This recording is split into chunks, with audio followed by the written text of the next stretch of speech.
We are live, and I want to ask you, Kevin Krebs, the question, how does a 16 or 17-year-old kid come up with a standout college application essay? Like, how do you come up with the topic even? You're 16 or 17 years old. How does that work? Yeah, I think the biggest thing is with any of this is just you have to be authentic. Really what the colleges are looking for is a way to communicate something that's not evident in any other piece of your application, right? They can see your transcript, they can see your Common App and your activities and your honors. But if I've never met you before and I have 650 words or 4 minutes, what do you want me to know about you? And so, whether that's an experience that you've had or something, an extracurricular or a family situation, if I really wanted to get to know what motivates you as a person, what are you passionate about, what are your characteristics, what are your values, that's really where and a good essay does nothing else. It lets me to get to know who you are as a person, and then we try to find your life experiences that kind of accentuate those traits and values and interests. Okay, so you be you. Yeah, that's exactly it. Just be the most authentic version of yourself and let me get to know who you are as a person. We are here with Kevin Krebs, the founder and managing director of HelloCollege, a college guidance consulting firm. So, Kevin, thanks so much for being here with us. All right. Well, thanks for having me. A fun time of year at least for me. Maybe for the kids and their parents, it's a little bit more stressful, but I'm pretty sure they're not saying fun. They're probably not saying fun. So let's go to how important is the essay and the whole picture of your application. Yeah, no, it's a great question, Susan. I think, especially this year and probably in the next couple of years, I would say the essay is really going to be elevated in terms of the importance. Because of COVID, a lot of colleges have gone test optional, which takes a big piece of the pie out of the equation in terms of how do you differentiate between all these good applicants. So number one thing they're going to look at is your transcript and your rigor and your grades. Okay, so that's number one. And if they don't have a test score, the next thing they're going to look at is, your resume and your essays. And so the essays are just this one chance to say, okay, if everybody else looks the same on paper, they all got really good grades and they all got stacked resumes, how do I differentiate? And the essays is the differentiator. So, you work with these kids on their essays and you see the toil that goes into it, right? How much do you actually have any kind of don't spend more than X amount of time coming up with your topic? Yeah, I think I always say it's a process. Everybody is going to get to it differently. For some people, writing is very natural. For a lot of our STEM kids, it's like the most hurtful grind of all time. Typically, our rhythm is late spring, kind of second semester of junior year. We're going to start to dig through the prompts and try to figure out, which prompt is going to allow me to tell the best story. And then we're going to actually work on our Common App and even some of our supplementals over the summer. Everybody finds their own pace. I like to say, if you can put it in a box within a week or two, that's probably plenty. I have some kids, though, that are just the ultimate perfectionists, and they're going to sweat over it over several months. But really, you want to try to put it in a box and try to knock it out in a week or two, or else it's just going to be this lingering, gnashing experience, which it was for my oldest daughter. She worked on one for 3 months, and then she hated it, and she threw it away. And then the one that she loved, she did it in 3 days. So, everybody finds their own rhythm. But, ideally, like a week or two, because the more people you talk about it, everybody's got an opinion, and then it just explodes. So a week or two would be great. All right, I'm going to welcome everybody and say if you have any questions, put them in the comments and we'll get to them. Parents are involved in the college admissions process. There's experts who will say, stay away, help them out. Is the essay a place, especially the topic, is that a place where a parent should see themselves as helping in the brainstorming? Yeah, it's kind of the dual-edged sword, right? Like how much is too much? I will say that the one piece is always, we want to preserve the authenticity of the 17-year-old's voice, right? These essays shouldn't sound like they're written by a 50-year-old tiger mom or a college guy with a master's in journalism, right? We want these essays to sound legit. But I will say the parents know their kids, and 17-year-olds, they don't have that kind of life perspective. And so I think the parents can, really help the child kind of brainstorm their attributes. And I will always say, listen, and I had this conversation just moments before we jumped on, is if I had to ask your mom or dad how to describe you as a person, what are your biggest strengths? What would they say? And the kid said something, and then I asked the mom, and she said something, really insightful. And the kid's like, oh, I never thought of myself in that way. And so, that's really where I try to turn to the parents kind of for the big picture stuff and not the nitty gritty head pecking, line item editing and, getting in there. And then it sounds like it's written by a 52-year-old marketing executive and not a 17-year-old high school student from Columbus, Ohio, or Atlanta, Georgia, or wherever. So. Are there any prompts that you can give us tonight that if we want to get off this call and sit down with our student and just kind of brainstorm topics, what are the kind of prompts that help a kid formulate the topic? Yeah, I think, when I give, I say I have 4 tips, and they're not necessarily really the ones to pick the topic, but like when I read a good essay, it does these 4 things, right? So number 1, you got to answer the prompt. So it's the Common App has 7 prompts. You got to pick the one that's going to allow you to kind of tell the best story.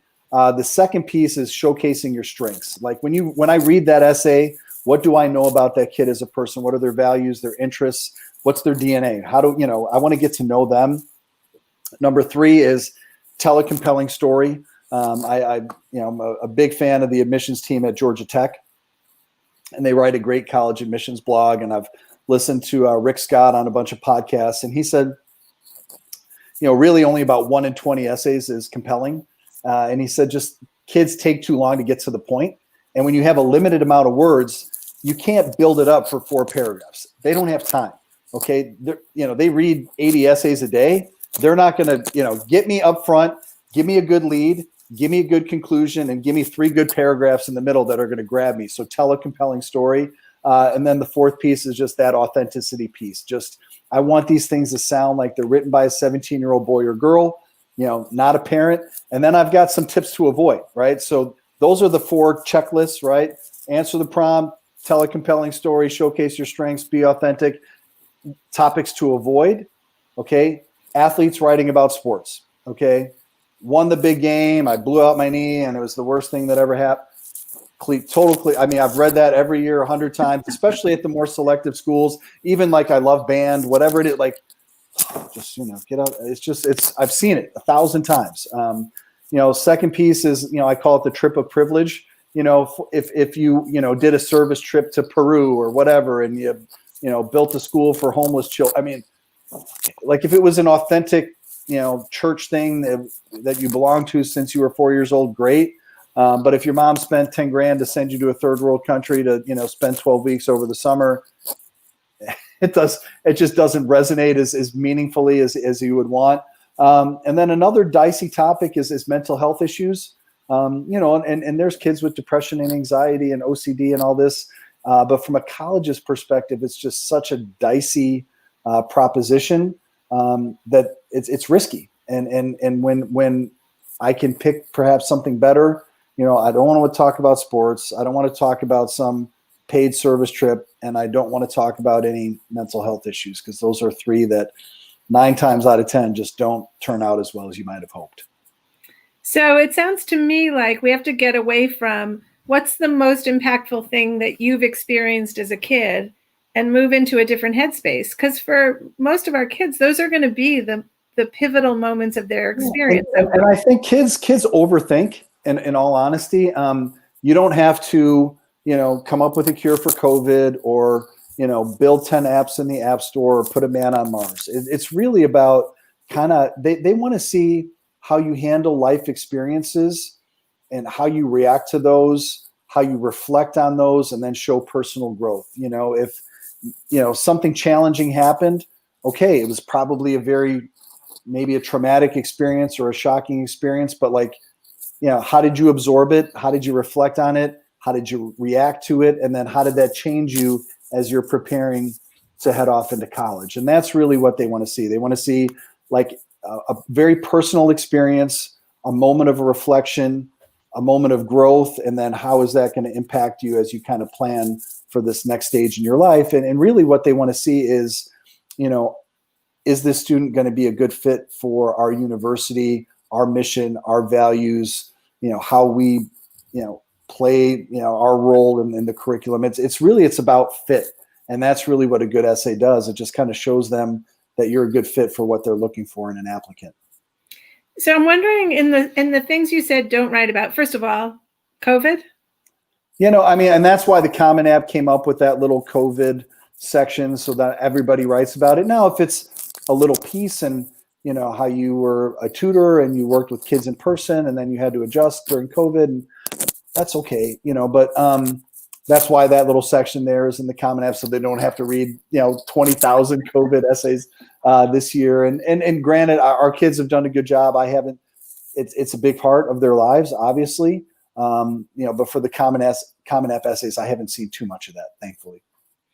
In the things you said, like, don't write about it. If you can come up with something unique in that story, like sitting in the hospital when a sibling was sick, you found your best friend. Like if there's something inside that story that isn't the story. Yeah. I think I read one essay this week. This kid was a basketball player, and basically basketball was his identity in his life. And heading into his junior year, he suffered an injury. And I was like, oh, here we go again. Right. But the injury, the way he spun it was really unique because he was a very introverted person. And so he had to come up with a way to kind of contribute to this team and this group of people that were really meaningful to him. And so instead of being this contributor on the court, he had to kind of find his inner voice and become more outspoken. And when he started basically being more vocal, everybody really took notice because he was a really soft-spoken kid. And then basketball was very meaningful for him because that was always his stress release for academics and everything else that was going on in his life. And he had volunteered with this Boys and Girls Club in the inner city. And so he came up with basically an idea to create a sporting goods drive to help this Boys and Girls Club in the inner city so that more kids could experience sports as an outlet. And, and he did all this while he was rehabbing from an injury. And so he was just trying to find a way to be constructive with his time while he was injured. And so it was a sports related thing, but it was more about how he found his voice as a person, how he became much more structured with kind of how he organized his academics and his rehab. And so, there were a lot of life lessons. So the whole essay wasn't about the injury. And it surprised you, right? It was about, yeah. Well, it took a while. The first draft really sucked. In all candor, it was the I was hurt and woe was me. Yeah. But then we talked through it, but that was kind of part of what a good teacher does, a parent, an essay coach. They pull the story out of the kid because the kid just doesn't see it in that frame. And so I said, when you were hurt, take me through a normal day. And he's like, so I would do this and I would go to school and I would go to rehab and I would come back and I would do this. And I said, so did you have to manage your time differently? He's like, oh my God. He's like, every second of the day was accounting. So, I'm just pulling this out of him. And then just with the whole basketball, I'm like, did you even go to practice? Did you miss your team? He's like, I was always the guy on the court. But then I really felt like I didn't belong anymore. So I had to feel like there was a new way for me to contribute. So it was about adjusting and being resourceful and just learning how to be more outspoken. And so, really what it was this experience, but like how he absorbed it and how he adjusted his life and how he grew from that experience. So he's lucky he had you. I think his mom would agree. I think his mom, because she's like, well, I tried to tell him about, but 17-year-olds don't want to listen to their parents. That's the other part of the equation. Well, so let's just hit that one. If you are fortunate enough to be able to outsource this and pay somebody, then that's great, and Kevin can help you. But if you aren't in a position to do that, are there other resources out there that can help you? Yeah, I think there's a lot of great stuff online. I know we've got some great free tools out there to on your website. On our website, we do webinars on. Well, tell us your website. I'll put it in. Go to sayhellocollege.com. Sayhellocollege.com. There's a tab on our websites for workshops. We do great workshops on just planning for college for freshmen and sophomores, for juniors. how to write college essays, financial aid and scholarships. So there's a lot of great stuff out there, not just for us, but a lot of the other essay gurus out there or college planning companies. There's some great tools. Obviously, if you've got resources at school, use that as a blessing. Maybe it's an English teacher, maybe it's a college counselor, and just don't put too much pressure on yourself. I think the kids really do put a lot of pressure on themselves. And I always say, just when kids are really grinding, I just say, don't look at the Common App. Let's use that as an example, as a 650-word essay. Look at it as 5 paragraphs that are between 100 and 125 to 150 words apiece. You've got an introductory story that's going to grab me. You've got a conclusion that's going to bring it all home in the middle. And then 3 little vignettes, 3 little stories that are each going to tell me something about you that is unique and different. And when you break it down like that into those little bite-sized chunks, it becomes a lot easier when you just kind of work from that outline. Does that work for everybody? No, but for a lot of kids that are experiencing that writer's block, or our essay coaches call it slaying the blank screen, when you're just sitting there like, just using that little formula has worked well, for a lot of our kids. And then the other piece that I would say is a lot of kids just kind of skim the surface. They don't give me the details. So get into the details of the story. Don't skim the surface. Show me, don't tell me, show me. Let me get in there. Let me feel like I was there experiencing that moment with you. So this is a question from a high school junior, and she wanted to know, she was concerned about asking the question because she feels like she's so blessed and so lucky, but she hasn't had any of those moments that were real huge struggles in her life to date. Yeah. It's not, the life isn't written, but she's trying to figure out, what does she write about if she doesn't have a struggle to write about? Yeah. And I would go back to, what do you want me to know about you as a person? What would your best friends say about you? What would your parents say about you? It could be a part-time job. It could be a club. It could be, cheerleading. Just what makes you you. Don't overthink it. And, and it is hard. Trust me, the compelling, my dad got sick when I was in middle school, and my mom came here with nothing. Those are really moving stories, and especially at selective schools, they definitely move the needle. But I think for the kids that grew up in a comfortable home and are blessed to have not had anything traumatic happen to them, just let me get to know who you are as a person. What brings you joy, whether it's your friends. Are you the funny one in the friend group? Are you the person that stands up for the kids who don't have a voice? Are you part of Best Buddies where you work with special needs kids? Are you a peer mentor? Just what brings you joy in your life, and what is something unique about you that you can bring to that college, and how do you want to make a difference on that campus? What are activities that you want to be involved with? And another great tip for a lot of kids is for a lot of these schools, look at their mission statement, look at their value statement. They're going to tell you kind of the DNA of the student that they're looking for. And really what they're looking for is that right fit. So, explore those schools, look at their mission statement, their value statement. If you're a junior or younger, look at their essay prompts for this year, because a lot of them are pretty similar from year to year, so that if you're looking for like, what can I do over the next year or 2 or 3 to get ready to get into this school? Well, look at what they're going to ask you when you're a senior, and try to build your experiences to kind of give you some. And that's what we talk about with a lot of our younger kids. Look at what they're wanting now, so that we've got a year or 2 or 3 to kind of build toward that. So if somebody's on here with younger kids, should they keep like a brag book or something to keep track of? Yeah, no, I mean, we start, freshman year with an essay, or with a resume.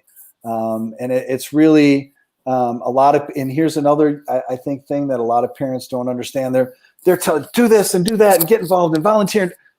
Listen, colleges don't want kids who are well-rounded. They don't. They want kids who are specialized and highly passionate and committed to something of interest, whether it's engineering, robotics, or pre-med, or service, or political science, whatever it is.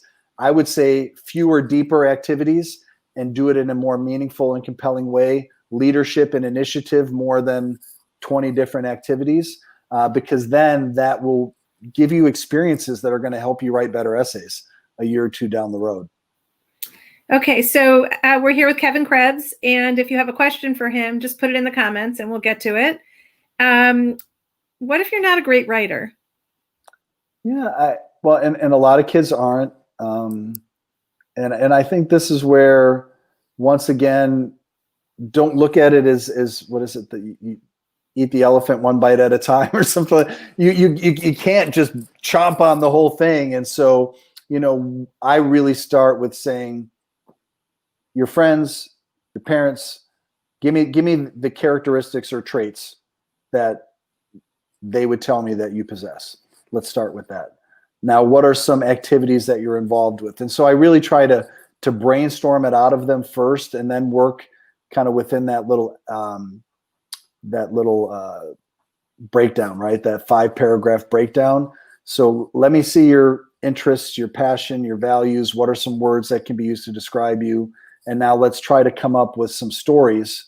And we brainstorm a lot of different stories, volunteering, part-time job, clubs, sports, home life, sibling, whatever that is. So just kind of brainstorming, and then 100 words, 100 words, 100 words. Yeah, just break it down into little chunks, and don't overthink it. And then the biggest thing is just know that it's a process.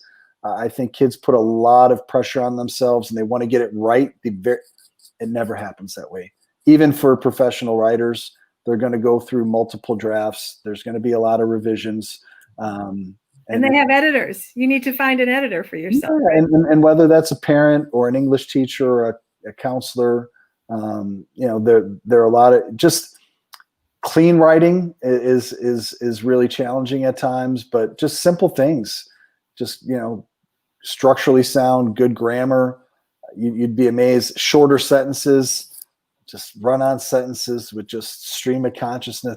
Just break it down, bite-sized chunks.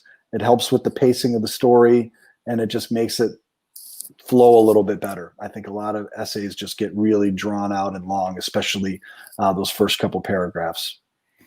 Do you have like an essay that stands out as like one of your favorites over the years? I do. I have, I call it the guitar essay. So we had a student, this was back in 2014, 2015, really, really bright student, straight A's, 35 ACT. And he came rolling into my office, and he's like, my essay's done. And this was like June or July. And I said, what do you mean your essay's done? So you haven't even attended the essay boot camp yet. He's like, I worked on it in AP Lang. I was like, all right. I said, let me read it. And it was, as I crouched through the starter's blocks, I could hear the wind bristling through the crisp autumn leaves. I was like, okay. I said, are you going to be a creative writing major? And he's like, no, engineer. I said, where are you applying? Duke, MIT, Northwestern. I said, okay. I said, highly selective schools. If an athlete's writing about sports, strike number one. So I'm reading it, and it's like he pulled his hamstring. He came back, and they went this downstate, and I'm like, I said, what are the qualities that a good engineer possesses? And he starts listing all these qualities. I said, if I read your essay, do I know that about you? He's like, I'm not sure. I said, I'm not sure it's not going to cut it if you're going to go ED to Duke. And I just remember I took it and I threw it over my shoulder. And he looked at me like, and his dad was sitting there just cracking up. And I said, what do you do for fun? And he said, I volunteer at church. I'm like for fun, what do you do? He's like, I play guitar. And I said, well, did daddy get you guitar lessons when you were little? And I was just kind of messing with him. And he's like, no, I taught myself how to play by watching YouTube videos. I was like, oh, okay, cool. And I said, well, and I'm not a musician. I said, what kind of guitar you have? He's like, I got a Fender, blah, blah, blah. I was like, all right. I said, what's your favorite song? And just trying to build some rapport and kind of build him back up. And he's like, but I'm actually doing something pretty cool, right? He's like, I'm building my own guitar. I said, how on earth do you build a guitar? And he's like, well, I had all this stuff in the school engineering classroom, and I laser cut this, and I researched the paint job, and, and then I, unscrewed this. And I'm like, and so he ended up writing this beautiful essay about his process of building a guitar. And it was just, and I've read 3,000 essays, and that one to me, from a really good kid who kind of took the easy way out and picking a layup topic that he thought was real and authentic to him, to then really discovering like, hey, I can write about something other than sports and my buddies. and it was something that he was really passionate about. But the attention to detail that this kid had when it came to, laser cutting this and, teaching himself to solder, and the trial and error of dipping the wood into the thing so that the pH levels were balanced. And it was all about the process of trial and error. And the prompt was something in the effect of experiencing failure. What lessons did you learn? And it was really, he taught himself how to, push past obstacles, to work through frustration, kind of pride of authorship. And in there, you just saw the attention to detail and just this creative kid that was just undeterred by failure. And it was just this compelling essay, and he got an ED to Duke. And the dad said, like, without that essay, there's no shot. Well, the nice thing about walking us through all these things is not the guitar story, but how you elicit that from the people that you work with. And so hopefully parents who are listening can also walk away with some of those, like, hey, I heard this guy. Actually, maybe you could even show them this interview and your kid could start thinking about those things. Okay, we have one question. Yay. This is from Gladine. Does college not want to hear about your club winning the competition when you thought you wouldn't? Or is that too redundant? Yeah, and I think it's not about winning. It's the process, right? So why are you in that club? What are the relationships that you made? What did you contribute? How did that club change who you were as a person? And it's not the fact that you won. It was the experiences that you gained, the friendships that you made, what you learned from each other, how that changed you as a person, and how that is preparing you to be a contributor at their school in whatever club or activity that you want to join at that school. So it's great that you won. It's great. But what did you learn along the way? Tell me about that journey, how you changed and grew as a person, how you reflected, how maybe something surprised you, how you learned to deal with people from different backgrounds, different personalities. And so that's really what they want to see, is just this experience, reflection, personal growth, and then spin it forward. We could all use a little lesson here. I feel like it's really helpful for me just to think about these things for writing. Okay, if you have another question, put it in the comments, and we are going to hit the last question right now. So get it in quickly. What is your very best piece of advice for parents who are listening when it comes to the college essay? Just be supportive. I think kids really, especially this year, it's just been such a difficult, challenging year for all of us. It's hard because kids procrastinate. I get it. I talk to them every day. But really be supportive. And if you can put together a schedule and work toward a schedule, it's better than kind of laying the hammer on them every day. Because sometimes, yes, they are procrastinating, but they're procrastinating because they're scared, they're unsure of themselves. And I think if we can just say, hey, let's work together to create a timeline, right? The early applications are due November 1st or November 15th. What do we want to get done every week? And so that's really what we do kind of in the late summer, is we put together these little timelines with these little checkpoints. And maybe it's every 2 weeks. So you're not nagging them every day, but every 2 weeks, hey, how we doing? We good? We're going to get 3 essays done this week. Are we good? And so just being supportive and trying to work together in the process. And if you need to have the third party come in with the referee uniform on, I get it. It's a fun time for me. And I'll leave you with a quick one. I had one of my students, and I just thought of this, but this was a great one. He said, I remember sitting in your office a couple of weeks before the early action deadline with what I thought was one of the final drafts of my Common App essay, you crumpling it up and telling me about the importance of good storytelling, something that you felt was missing from my essay. I am so grateful that you recognize my potential to excel, as well as my ability to take criticism in order to push my application to the next level. Mr. Krebs, I am truly appreciative of your efforts and time throughout the past few years to help me realize my goals. So, I mean, to me, that's what it's about, is just, building that trust and saying, you know what, I believe in you. You've got a good story, but make me care. Make me care. And okay, Christine, can you do one more? Because Christine has a great question. Yeah. And I think about this all the time. Like, introvert kids and not everyone's a leader. Kids who they don't even aspire to be a leader. They want to be a participant. So her question is, how do you answer a leadership essay question if you've never been elected to lead a club, etc.? Yeah, I mean, that's, it's a real challenge. And, and I say, take this and turn it on its side and just say, as someone who's a little bit more reserved and soft-spoken, being an extrovert leader is not necessarily in my DNA, but that doesn't make my opinion any less important, and I just try to put that little bit of spin on it. And so maybe you didn't directly address it, but you're just saying, I might be an introvert, but when I spoke, it's got weight. I'm a good listener.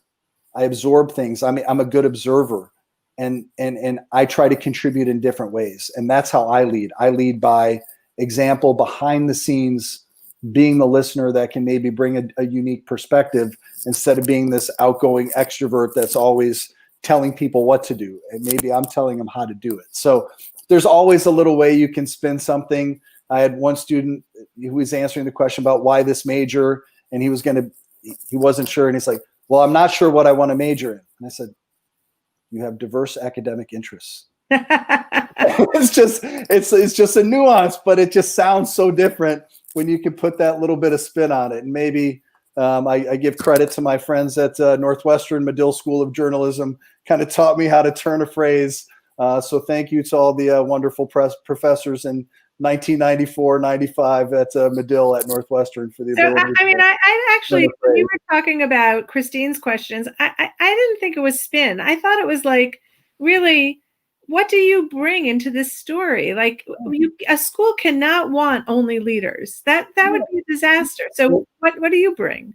Yeah, no, exactly it. It's everybody's got a unique piece of the puzzle. It's just understanding kind of the role you play. And honestly, those people behind the scenes and I have a lot of kids who are introverted, and when I first meet them, they're very self-conscious about it. And I said, own it. I said, own it. That's your DNA. You're a great listener. You observe. You're the person that has perspective, because the leader, they're missing all this stuff because they're out here. They're missing all the peripheral things that go on. And that's what you're observing as kind of the quiet person behind the scenes. So that's what you're contributing. And that role is every bit as important as the person that might be more outspoken. This was so helpful. Kevin Krebs. I put the website in there. If you want to get more information, their website is actually beautiful and really easy to use. And Kevin has much more information than what he shared tonight. So thank you so much for being here with us and sharing that. All right, Susan, thanks. Anytime. And everybody, enjoy the ride. It goes by way too fast. And it's not, it's what you do when you get there. So hopefully your first choice school works out, but you still got to make it happen once you get there. Thanks. All right, Susan.